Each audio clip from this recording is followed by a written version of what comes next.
सिद्धू भाई का जोड़ा बालिया गया तो नौजवान बैठे हुए ने सारे क्योंकि बहुत प्यार करते हैं सिद्धू भाई नूं।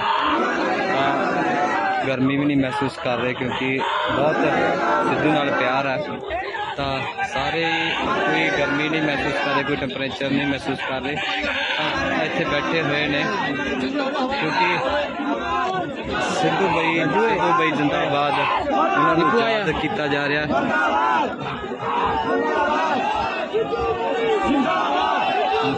नौजवान सिद्धू भाई नूं जिंदाबाद के नारे लगा रहे हैं।